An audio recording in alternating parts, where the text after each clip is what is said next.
Assalamualaikum warahmatullahi wabarakatuh. Hamdan syukronillah amma ba'd. Langsung saja, perkenalkan nama saya Fatih Nasuha dari kelas 10-6.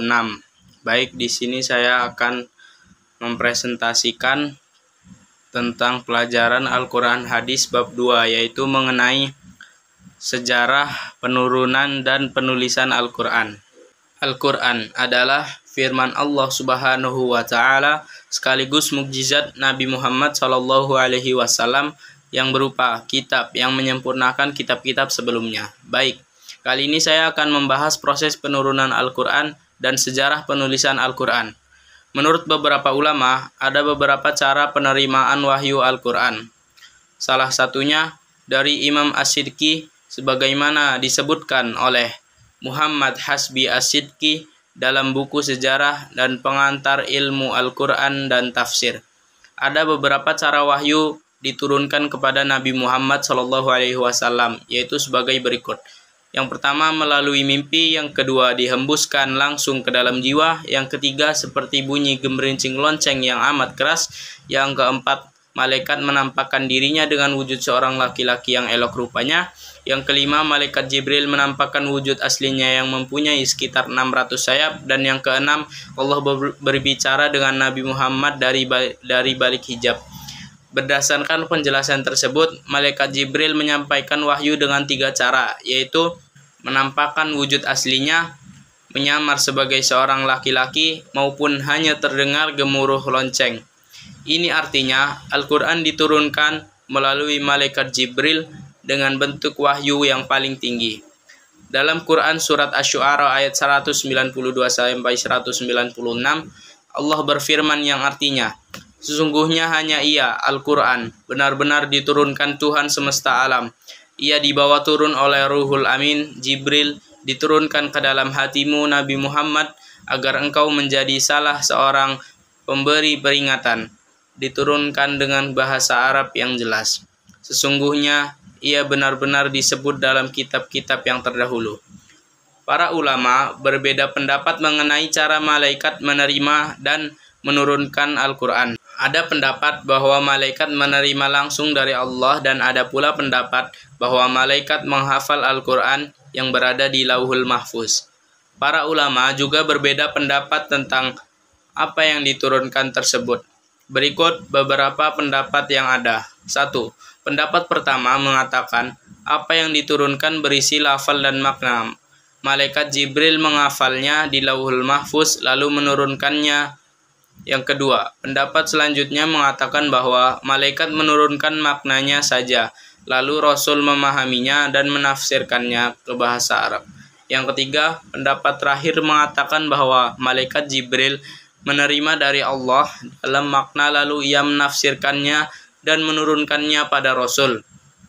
Proses penurunan Al-Quran disebut Inzalul Quran.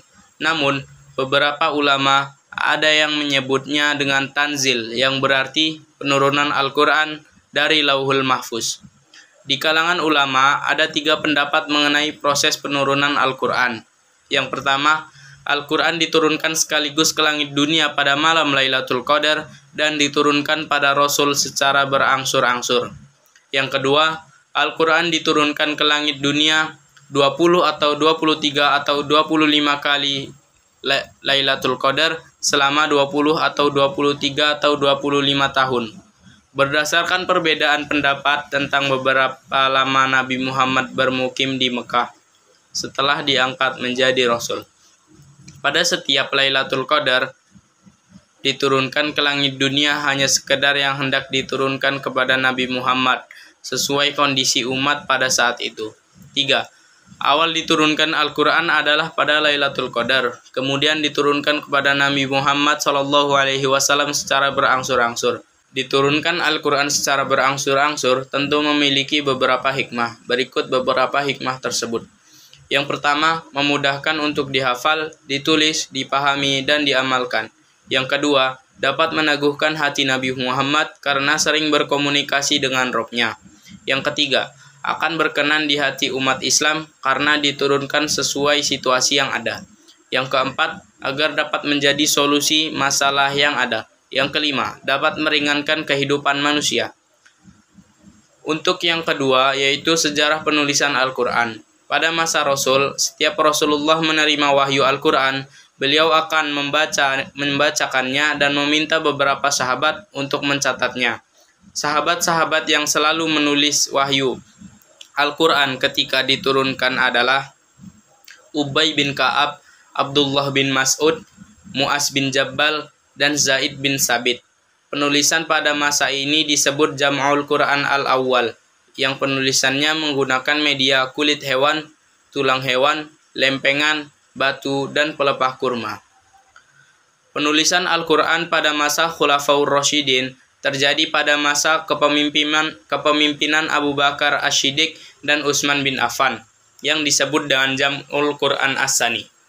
Pada masa Abu Bakar Asy-Syiddiq, ada beberapa permasalahan yang membuat ia kehilangan beberapa orang yang memiliki hafalan Al-Quran yang disebabkan oleh peperangan. Sehingga Umar bin Khattab mengusulkan untuk segera mengumpulkan Al-Quran untuk ditulis di dalam mushaf. Untuk yang selanjutnya, penulisan Al-Quran pasca mushaf Utsmani dengan tetap menjaga keaslian mushaf Utsmani dengan rasnya. Pemberian tanda baca tersebut terus berkembang untuk memudahkan umat Islam belajar membaca Al-Quran. Jika sebelumnya syakal atau harokat berupa titik, maka oleh Imam Al-Khalil bin Ahmad Al-Farahidi, titik tidak digunakan lagi sebagai syakal, tetapi digunakan untuk membedakan huruf-huruf yang sama bentuknya. Sementara syakal dibuat dengan tanda berupa garis atau sempang di atas huruf untuk fathah dan bawah huruf untuk tanda kasroh.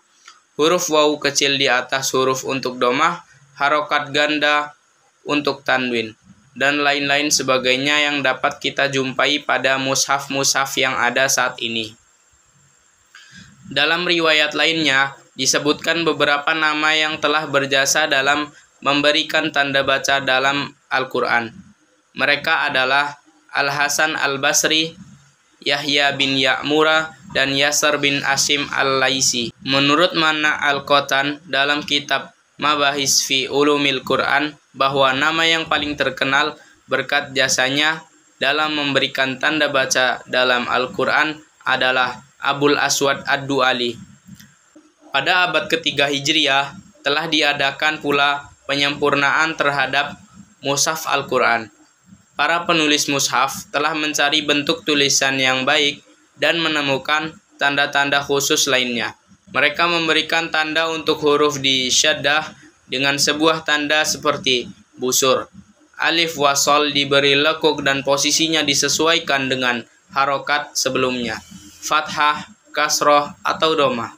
Secara bertahap juga mulai diletakkan nama-nama surah, bilangan, ayat, dan rumus-rumus yang menunjukkan kepada ayat, serta tanda berhenti. Selanjutnya, pembuatan tanda juz, tanda hizb, dan penyempurnaan lainnya. Sejak ditemukan mesin cetak di Eropa pada abad ke-16, mushaf Al-Quran semakin mudah ditemukan. Al-Quran pertama kali dicetak pada tahun 1694 Masehi atau awal abad ke-12 Hijriah di Hamburg, Jerman. Sementara Al-Quran yang dicetak oleh kalangan umat Islam sendiri terjadi pada tahun 1787 di Saint Petersburg, Rusia, lalu di Kazan pada 1829, di Persia pada 1833, dan di Istanbul pada 1877. Di Indonesia belum ditemukan secara pasti sejarah penulisan dan penerbitan mushaf Al-Quran. Referensi dari Kementerian Agama Republik Indonesia menyebut bahwa penerbit yang dahulu dikenal menerbitkan Al-Quran adalah Salim Naban dari Surabaya dan Abdullah bin Afif di Cirebon. Sementara kelompok yang mengoreksi atau mentasih Al-Quran yang beredar di Indonesia tercatat telah ada sejak tahun 1951. Kelompok tersebut pernah melakukan pentasihan Al-Quran yang dicetak di Jepang pada tahun 1960. Sekian penjelasan dari saya. Mohon maaf bila terdapat banyak kekurangan, karena kesalahan hanya datang dari diri saya pribadi dan kebenaran hanya milik Allah Subhanahu wa Ta'ala. Semoga materi yang saya sampaikan dapat berguna. Sekian, wassalamualaikum warahmatullahi wabarakatuh.